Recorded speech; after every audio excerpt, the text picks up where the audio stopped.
بسم اللہ الرحمن الرحیم۔ السلام علیکم ورحمۃ اللہ وبرکاتہ۔ ناظرین، حضرت داؤد علیہ السلام کی قوم بندر کیوں بنی؟ انہوں نے اللہ رب العزت کے کون سے حکم کی نافرمانی کی تھی؟ کیا دنیا میں موجود تمام بندر اسی قوم کے نسل سے ہے؟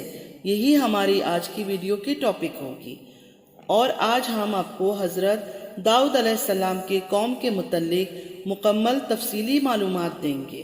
ناظرین، حضرت داؤد علیہ السلام اللہ کے برگزیدہ نبی اور رسول تھے، اور اللہ رب العزت نے داؤد علیہ السلام کو بادشاہت بھی عطا کی تھی۔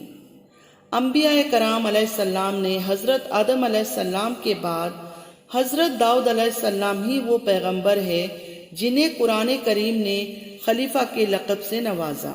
قرآن پاک کی سورہ بنی اسرائیل میں ارشاد ہے، اور ہم نے بعض پیغمبروں کو بعض پر فضیلت بخشی اور داؤد کو زبور عنایت کی۔ ناظرین، حضرت داؤد علیہ السلام کے قوم کے 70,000 آدمی عقبہ کے پاس سمندر کے کنارے ایلا نامی گاؤں میں رہتے تھے، اور یہ لوگ بڑی فراخی اور خوشحالی کی زندگی بسر کرتے تھے۔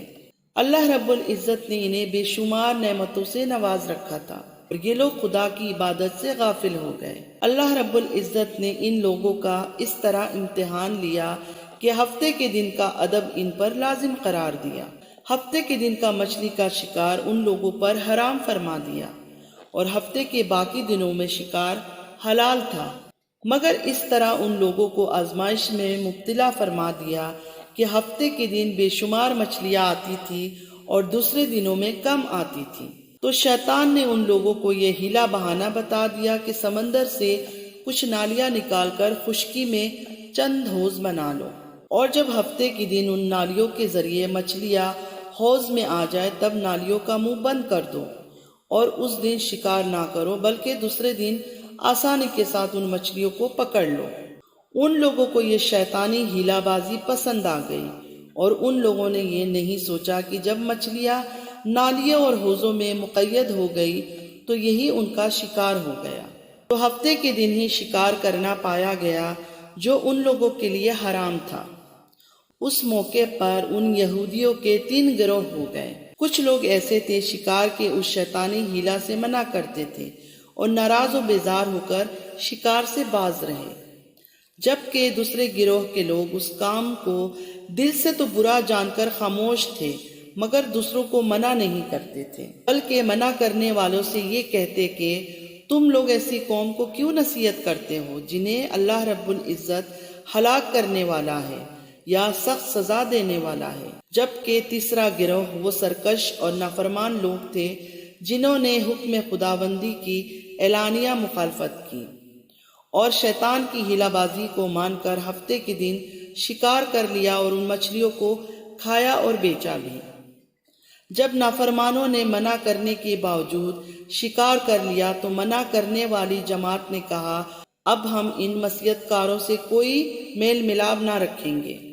ان لوگوں نے گاؤں کو تقسیم کر کے درمیان میں ایک دیوار بنا لی اور آمد و رفت کا ایک الگ دروازہ بھی بنا لیا۔ حضرت داؤد علیہ السلام نے غضبناک ہو کر شکار کرنے والوں پر لعنت فرما دی۔ اس کا اثر یہ ہوا کہ ایک دن خطا کاروں میں سے کوئی بھی باہر نہیں نکلا، تو انہیں دیکھنے کے لیے کچھ لوگ دیوار پر چڑھ گئے تو کیا دیکھا کہ وہ سب کے سب بندروں کی شکل میں مسخ ہو گئے ہیں۔ اب لوگ ان مجرموں کا دروازہ کھول کر داخل ہوئے تو وہ بندر اپنے رشتہ داروں کو پہچانتے تھے اور ان کے پاس آ کر ان کے کپڑوں کو سونگھتے تھے اور زار و قطار روتے تھے، مگر لوگ ان بندر بن جانے والوں کو نہیں پہچانتے تھے۔ ان بندر بن جانے والوں کی تعداد تاریخ میں 12,000 لکھی ہوئی ہے۔ یہ سب 3 دن تک زندہ رہے اور اس درمیان میں کچھ بھی کھا پی نہ سکے، بلکہ یوں ہی بھوکے پیاسے سب کے سب ہلاک ہو گئے۔ شکار سے منع کرنے والا گروہ ہلاکت سے سلامت رہا، اور صحیح قول یہ ہے کہ دل سے برا جان کر خاموش رہنے والوں کو بھی اللہ رب العزت نے ہلاکت سے بچا لیا۔ ناظرین، سورہ بقرہ کی آیت نمبر 65 میں اللہ رب العزت کا ارشاد یہ ہے، اور بے شک ضرور تمہیں معلوم ہے کہ تم وہ جنہوں نے ہفتے میں سرکشی کی تو ہم نے ان سے فرمایا کہ ہو جاؤ بندر دھتکارے ہوئے۔ ناظرین، یہ مفصل واقعہ سورہ العرف میں موجود ہے، جس سے معلوم ہوتا ہے کہ شیطانی ہیلہ بازیوں میں پڑھ کر اللہ رب العزت کی احکامات کی نافرمانیوں کا انجام کتنا برا اور کس قدر خطرناک ہوتا ہے، اور اللہ تعالیٰ کے نبی جن بد نصیبوں پر لعنت فرما دے وہ کیسے ہولناک عذاب الہی میں گرفتار ہو کر دنیا سے نیست و نابود ہو کر عذاب نار میں گرفتار ہو جاتے ہیں اور دونوں جہاں میں ذلیل و خوار ہو جاتے ہیں۔ ناظرین، اصحاب الہ کے اس دل دہلا دینے والے واقعہ میں ہر مسلمان کے لیے بہت بڑی عبرتوں اور نصیحتوں کا سامان ہے۔ کاش اس واقعہ سے مسلمانوں کے قلوب میں خوف خداوندی کی لہر پیدا ہو جائے اور وہ اللہ تعالیٰ اور اس کے رسول کی نافرمانی نہ کرے اور صراط مستقیم کی راہ پر چل پڑے اور دونوں جہاں کی بلندیوں سے سرفراز ہو کر اعزاز و اکرام کی سلطنت کی تاجدار بن جائے۔ اب ایک اہم سوال ہے کہ اکثر لوگوں کی ذہن میں ہوتا ہے، کیا اس وقت دنیا میں موجود تمام بندر اسی قوم کی نسل سے ہیں؟